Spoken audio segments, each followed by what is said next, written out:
शुरुआत करते हैं रूस यूक्रेन के बीच चल रहे विध्वंसकारी जंग की खबर के साथ। रविवार की सुबह यूक्रेन ने पुतिन के घर में घुसकर वार किया, जिसके बाद भड़की चिंगारी अब महाप्रलय बनने के कगार पर है। हम ऐसा क्यों कह रहे हैं ये जान लीजिए। यूक्रेन ने मॉस्को में 3 ड्रोन हमले किए। इनमें से एक ड्रोन को रूसी डिफेंस सिस्टम ने इंटरसेप्ट कर लिया। 2 ड्रोन एक इमारत से जाकर टकराए, जिससे इमारतों को नुकसान पहुंचा। कुछ लोग घायल भी हुए। अब बारी मॉस्को की है। पुतिन ने प्रतिशोध की तैयारी पूरी कर ली है। बस सिर्फ क्रेमलिन के सिग्नल का इंतजार है और फिर यूक्रेन का नामो निशान मिट जाएगा, क्योंकि पुतिन का न्यूक्लियर प्लान अब एक्टिवेट हो चुका है और इसकी जद में यूक्रेन के साथ पोलैंड भी है। वैगनर के लड़ाके पोलैंड के बॉर्डर तक पहुंच गए हैं। उन्हें सीक्रेट ऑर्डर मिल चुका है। लेकिन आगे बढ़ने से पहले एक और बड़ी खबर आपको बता दें। रूस ने दी है परमाणु हमले की धमकी। पुतिन ने के बेहद करीबी और रूसी सुरक्षा परिषद के उपाध्यक्ष मेदवेदेव ने बयान दिया है, यूक्रेन का ऑफेंसिव सफल तो परमाणु युद्ध तय। अगर ऑफेंसिव सफल होगा तो फिर परमाणु युद्ध तय माना जाए, कहा है मेदवेदेव ने। रूस के पास दूसरा विकल्प नहीं बचेगा, मेदवेदेव का यह बड़ा बयान। एक और बड़ी खबर आपको बता दें, रूस यूक्रेन युद्ध से जुड़ी हुई। रूस की एटमी धमकी के बीच यूक्रेन से बड़ी खबर आ रही है। पहली बार यूक्रेन का ड्रोन अटैक पर कबूलनामा सामने आया है। ड्रोन हमले के बाद जेलेंस्की ने बयान दिया है, धीरे धीरे रूस की ओर बढ़ रहा है युद्ध। ये कहा है जेलेंस्की ने, रूस के प्रतीकात्मक केंद्रों, सैन्य ठिकानों तक पहुंचा है युद्ध। यानी किसी भी सूरत में यूक्रेन और जेलेंस्की पीछे हटने को तैयार नहीं है। रूस की धमकी है, लेकिन यूक्रेन का यह कहना है कि रूस के प्रतीकात्मक केंद्रों और सैन्य ठिकानों तक युद्ध पहुंच रहा है। और अब आपको बताते हैं कि आखिर क्यों कहा जा रहा है कि पोलैंड और यूक्रेन को एटमी आग में जलना पड़ सकता है। 2 तस्वीरें और 4 बड़ी वजह समझिए कि कैसे प्रलय का काउंटडाउन शुरू हो चुका है। पहला यह कि रूस की परमाणु अटैक की धमकी सामने आई है। यूक्रेन की मॉस्को पर अटैक की हिमाकत के फौरन बाद यह धमकी सामने आई है। तो वहीं पोलैंड बॉर्डर के पास वैगनर आर्मी पहुंच चुकी है। और चौथी बड़ी वजह यह है कि बेलारूस में इस्कंदर पर बड़ी हलचल भी दिखाई दे रही है। तो 4 बड़ी वजह सामने हैं जो ये बता रही हैं कि दरअसल ये किस तरह का काउंटडाउन है जो शुरू हो चुका है।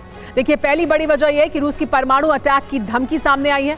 यूक्रेन की मॉस्को पर अटैक की हिमाकत के फौरन बाद ये धमकी सामने आई। इसके अलावा एक और बड़ी वजह ये कि पोलैंड बॉर्डर के पास वैगनर आर्मी पहुंच चुकी है बेलारूस में। एक और बड़ी वजह यह कि बेलारूस में इस्कंदर पर भी बड़ी हलचल दिखाई दे रही है।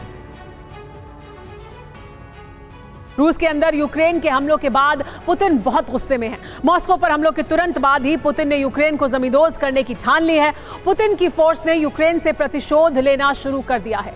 रूस ने पिछले 24 घंटों में कई बड़े हमले किए, जिसके बाद यूक्रेन का काउंटर अटैक तबाह होता गया। ड्रोन हमलों का बदला लेने के लिए रूस ने घातक मिसाइल प्रहार करके यूक्रेन को दहला दिया। रूस के मिसाइल हमलों में यूक्रेन को बड़ा नुकसान पहुंचा है।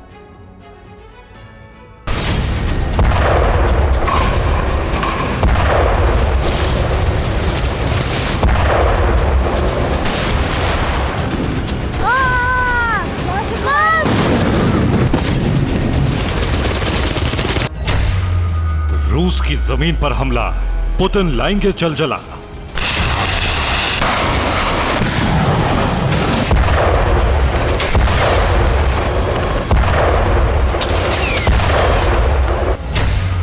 शुरू हो गया पुतिन का ऑपरेशन रिवेंज।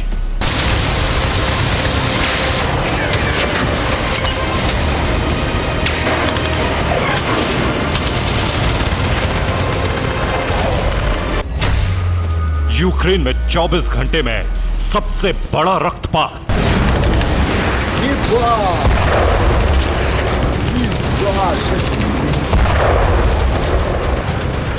पुतिन की टेरिटरी में घुसकर यूक्रेन ने हमला करके रूस को दहला दिया। रूस की राजधानी मॉस्को भी यूक्रेन के अटैक से थर्रा उठी।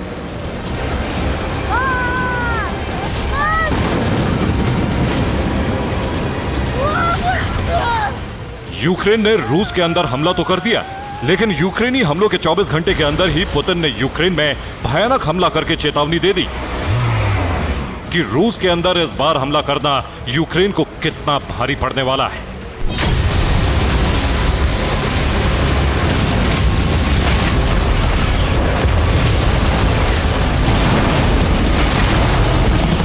पुतिन की फोर्स अब यूक्रेन को तहस नहस करने पर आमदा हो गई है।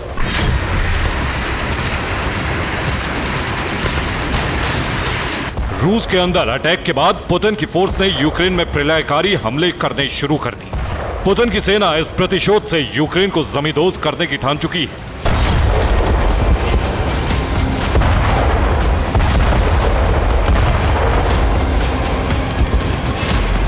अब रूस यूक्रेन के अहम ठिकानों को निशाना बना रहा है। यूक्रेन के सैन्य ठिकानों को रूसी सेना तबाह करने में जुट गई है। पुतिन का ऑपरेशन बदला शुरू हो गया है।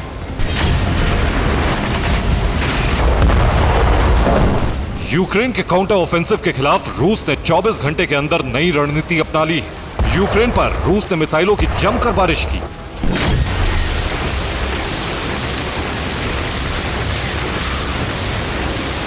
मॉस्को पर हमलों के बाद ही रूस ने 24 घंटे के अंदर यूक्रेन पर 80 से ज्यादा मिसाइल अटैक कर डाले।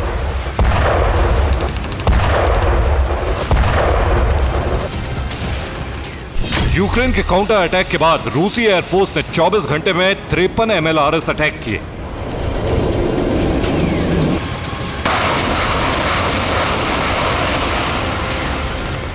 रूसी एयरफोर्स ने यूक्रेन पर 24 घंटे में 33 एयर स्ट्राइक किए।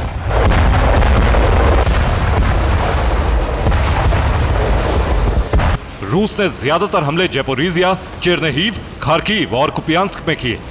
यूक्रेन के काउंटर अटैक को तबाह करने के लिए रूस LMUR मिसाइलों से जमकर हमले कर रहा है।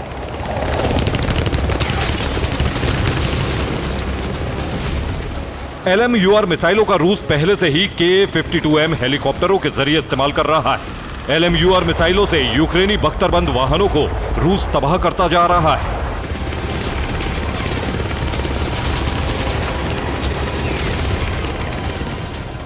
जून 2022 से ही LMUR मिसाइलों का इस्तेमाल रूसी सेना यूक्रेन में कर रही है।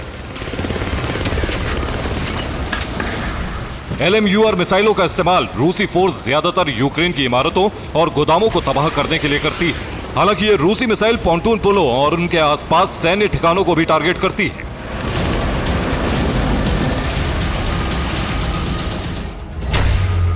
LMUR रूसी हेलीकॉप्टर से दागी जाने वाली अत्याधुनिक मिसाइल है। यह हवा से सतह पर मार करने वाली मिसाइल है।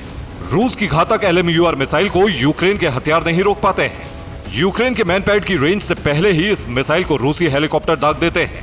LMUR मिसाइल की रेंज 15 किलोमीटर है। LMUR मिसाइलों का इस्तेमाल रूसी सेना ने सीरिया में भी किया था। इंटेलिजेंस रिपोर्ट के मुताबिक Ka-52 हेलीकॉप्टर से रूस अपनी मिसाइल LMUR का इस्तेमाल बढ़ाता जा रहा है। इस मिसाइल को दुश्मन से बचकर काफी दूर से दागा जा सकता है। बैटल ग्राउंड में रूसी अटैक हेलीकॉप्टर Ka-52 ने ब्रेडली और लेपर्ड जैसे घातक हथियारों को तबाह कर दिया है। सवाल है कि यूक्रेन के पास स्टिंगर मिसाइल सिस्टम होने के बाद भी रूस का यह हेलीकॉप्टर इतने सटीक हमले कैसे कर रहा है और कैसे स्टिंगर के हमलों से बच रहा है।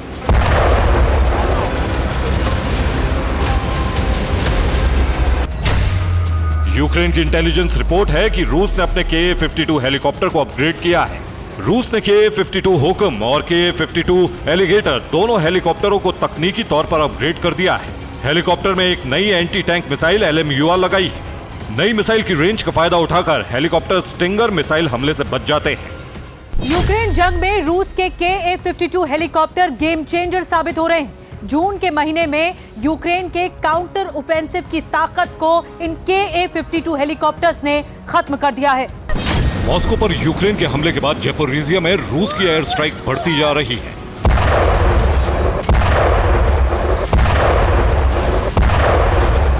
पिछले 24 घंटों में यूक्रेनी सेना की यूनिट पर रूस ने Ka-52 हेलीकॉप्टर से मिसाइलें दागी, जिसके बाद यूक्रेनी फोर्स का एंटी टैंक वेपन भी तबाह हो गया। इन हमलों के साथ ही ज़ेपोरिज़िया में रूस ने यूक्रेन के बड़े प्लान को नाकाम कर दिया। ज़ेपोरिज़िया में रूसी काउंटर अटैक के बाद यूक्रेन के 7 इक्विपमेंट पूरी तरह तबाह हो गए। यूक्रेन के कुछ और सैन्य साजो सामान को भी नुकसान पहुंचा है। यूक्रेन के दर्जन भर आर्म्ड इक्विपमेंट हमले में शामिल थे। रूसी टैंक आर्टिलरी सपोर्ट ने यूक्रेन के हमले को नाकाम कर दिया।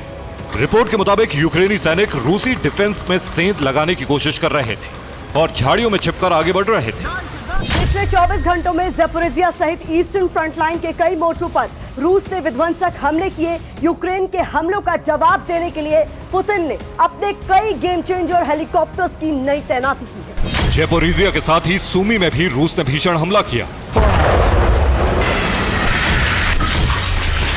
सूमी में रूस ने इस्कंदर मिसाइलों का हमला किया।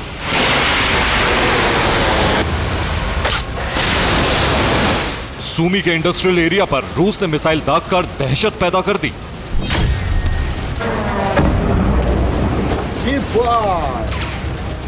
रिपोर्ट्स के मुताबिक मिसाइल हमले में एक शख्स की मौत भी हो गई और कुछ लोग घायल हो गए।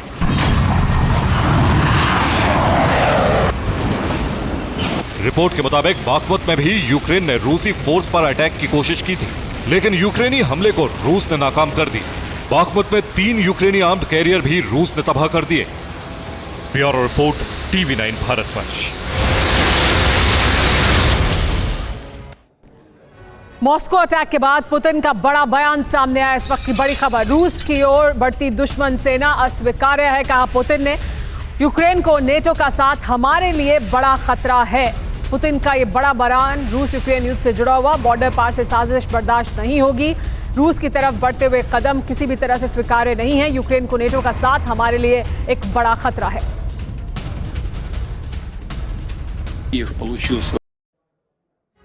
पुतिन की चिंता की सबसे बड़ी वजह यह भी है कि यूक्रेन मॉस्को को निशाना बनाने की हिमाकत कर रहा है।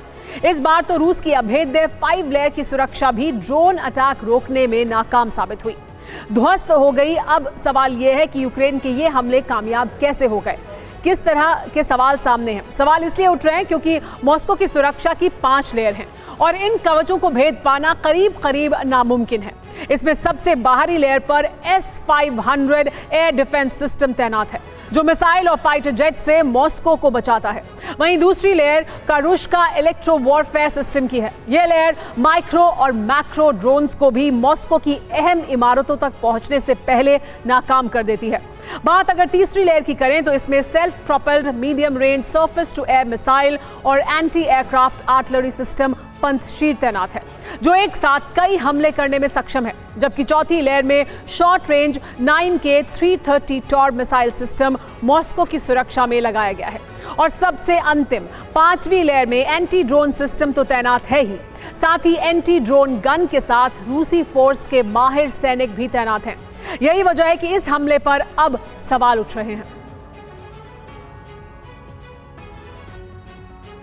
आगे बढ़ने से पहले आपको इस वक्त की एक और बड़ी खबर बता दें। पोलैंड की सीमा की ओर बढ़े हैं वैगनर लड़ाके। पोलैंड और लिथुआनिया के बीच सुवाल्की गैप पर पहुंच गए हैं वैगनर लड़ाके। पोलैंड ने जताई है घुसपैठ की आशंका भी। तो पोलैंड को यह खतरा साफ तौर पर दिखाई दे रहा है। खुद लुकाशेंको पहले ये कह चुके हैं कि ये जो वैगनर लड़ाके हैं वो उनके देश में तो हैं, लेकिन वो पोलैंड की ओर बढ़ना चाहते हैं और वो इन लड़ाकों को रोक नहीं पाएंगे। वहीं पोलैंड का यह कहना है कि वो इस घुसपैठ को लेकर आशंका जाहिर कर रहे हैं, बता रहे हैं कि कभी भी घुसपैठ हो सकती है पोलैंड की सीमा के भीतर।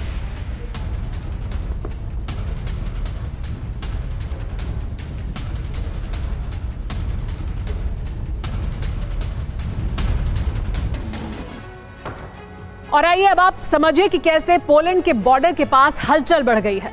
वैगनर लड़ाकों की अभी लोकेशन क्या है ये भी समझिए। पोलैंड पर प्रहार की तैयारी क्या की जा रही है, ये बड़ा सवाल है। रूसी इलाका कैलिनिनग्राद 3 तरफ से नेटो देशों से घिरा हुआ है। रूस, सुवाल्की गैप और पोलैंड बॉर्डर के पास यही वैगनर आर्मी रूस का इलाका लिथुआनिया है। पोलैंड के बीच ये एक कॉरिडोर है जहां पर मौजूद हैं अब वैगनर लड़ाके, ऐसी जानकारी मिल रही है। रूस यूक्रेन की जंग में सबसे बड़ा टर्निंग पॉइंट तभी आ गया था जब वैगनर पीएमसी के लड़ाके बेलारूस पहुंच गए। इसके बाद ही नेटो के खिलाफ जंग की आशंका बढ़ गई और अब यह आशंका सच होती भी दिख रही है। दावा है कि वैगनर लड़ाके पोलैंड की तरफ बढ़ रहे हैं और वो किसी भी वक्त घुसपैठ करके बारूदी मिशन को अंजाम दे सकते हैं। अब आपको जानकर और भी हैरानी होगी कि यह दावा किसी सूत्र का नहीं है, बल्कि दावा किया है खुद पोलैंड के प्रधानमंत्री ने। देखिए वैगनर का डर पोलैंड पर किस कदर छाया है।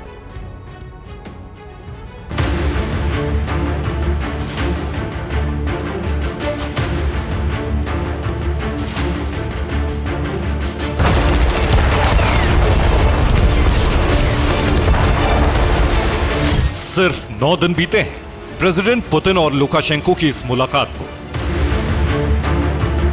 सिर्फ 9 दिन बीते हैं वैगनर लड़ाकों के मकसद का खुलासा होने को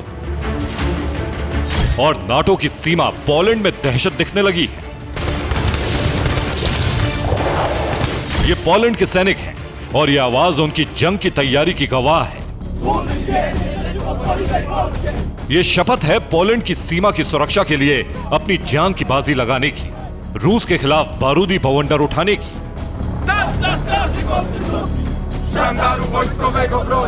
पोलैंड में मौजूद सैनिकों की शपथ का साक्षात्कार इस सीमा पर हो रहा है। डर है कि कहीं वैगनर लड़ाके घुसपैठ न कर दें।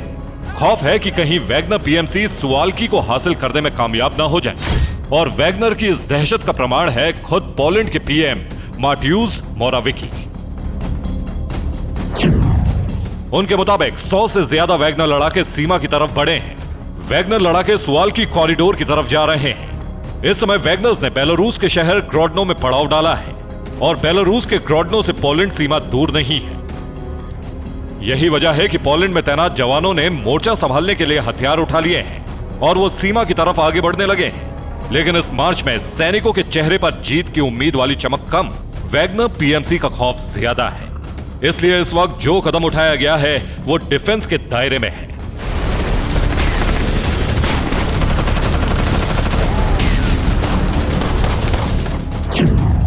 पोलैंड ने अपनी 2 सीमाएं पूरी तरह सील कर दी हैं। बेलारूस और कैलिनिनग्राद सीमा बंद कर दी गई है। वहीं लिथुआनिया ने भी पोलैंड की रणनीति अपना ली है, जिसका मतलब है कि पोलैंड और लिथुआनिया में वैगनर लड़ाकों का खौफ बोल रहा है। जाहिर है कि अगर वैगनर लड़ाके सुवाल्की कॉरिडोर की तरफ बढ़ रहे हैं तो फिर पोलैंड और लिथुआनिया पर एक नया संकट मंडराने वाला है। लेकिन जैसे ही वैगनर लड़ाके सुवाल्की कॉरिडोर पर कब्जे के लिए आगे बढ़ेंगे, हालात बदल सकते हैं।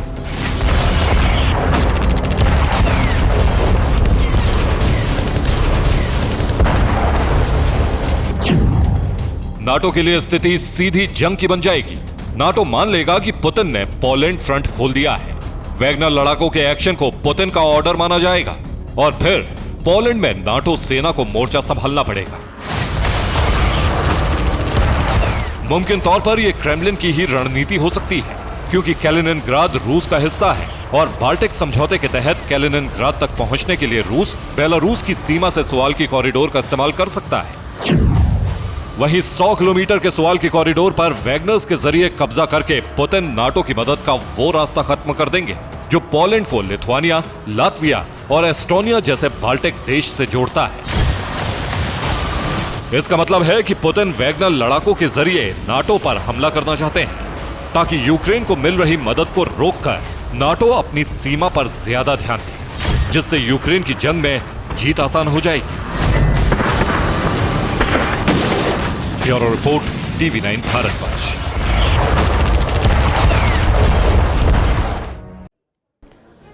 और इस वक्त की बड़ी खबर आपको बता दें, बेलारूस में नया न्यूक्लियर गैराज तैयार हो गया है। इस्कंदर मिसाइल लॉन्चर के लिए गैराज तैयार किया गया है। न्यूक्लियर वॉरहेड ले जाने में सक्षम है इस्कंदर मिसाइल और ये अब मौजूद है। देखिए किस तरह से ये जो सैटेलाइट इमेजेस हैं ये सामने आई हैं, जिसमें साफ दिख रहा है कि इस्कंदर मिसाइल को रखने के लिए गैराज बनाया गया है। मिसाइल लॉन्चर के लिए गैराज तैयार कर दिया गया है। ये बेलारूस की तस्वीरें हैं। बेलारूस में नए न्यूक्लियर गैराज तैयार किए गए हैं इस्कंदर मिसाइल के लिए। लेकिन पुतिन का क्रोध परमाणु प्रतिशोध में बदलना लगभग तय है। अगर बात न्यूक्लियर वॉर तक पहुंची तो किस खेमे में कितने न्यूक्लियर वेपन हैं, यह जानना भी आपके लिए बहुत जरूरी है, ताकि हम ये जान सके कि अगर न्यूक्लियर अटैक होता है तो कौन किस पर भारी पड़ सकता है। तो आइए दिखाते हैं तस्वीर आपको कैसी है, किसके पास कितने न्यूक्लियर हथियार हैं। देखिए, रूस के पास 5889, चीन के पास 410, नॉर्थ कोरिया के पास 20। इसके अलावा अमेरिका के पास देखिए क्या कुछ मौजूद है, 5244, फ्रांस के पास 290 और ब्रिटेन के पास 225 न्यूक्लियर हथियार हैं।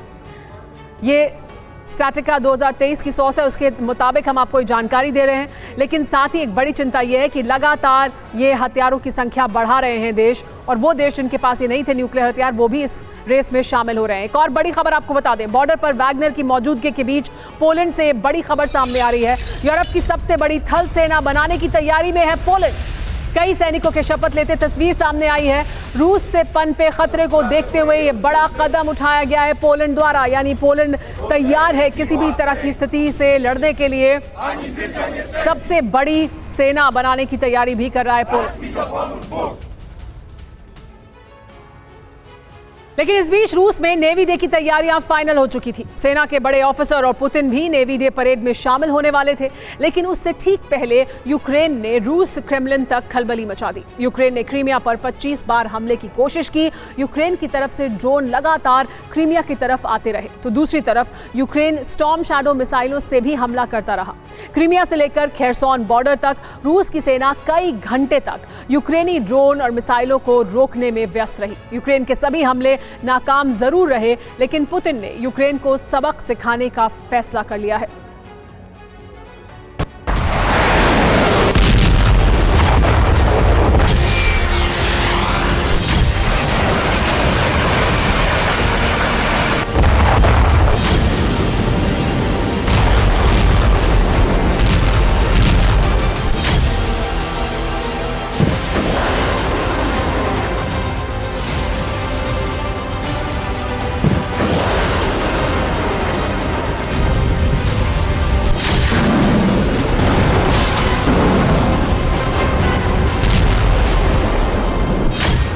न रूस के परमाणु हथियारों का भय, न ही पुतिन की शक्तिशाली मिसाइलों का डर।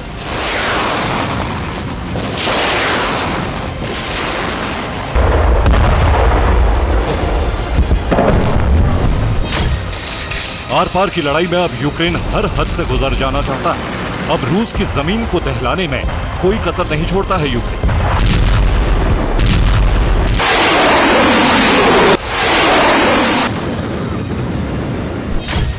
रूस की जिन धमकियों और हथियारों के डर से आज तक यूक्रेन को नाटो ने लॉन्ग रेंज वेपन नहीं दिए, वो खौफ अब खत्म हो चुका है।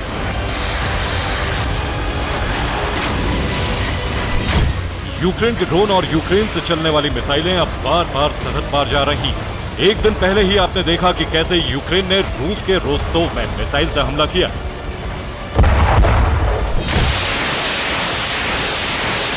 रूस ने यूक्रेन की जरूरत का हिसाब लेना शुरू ही किया था कि एक और हमला हो गया।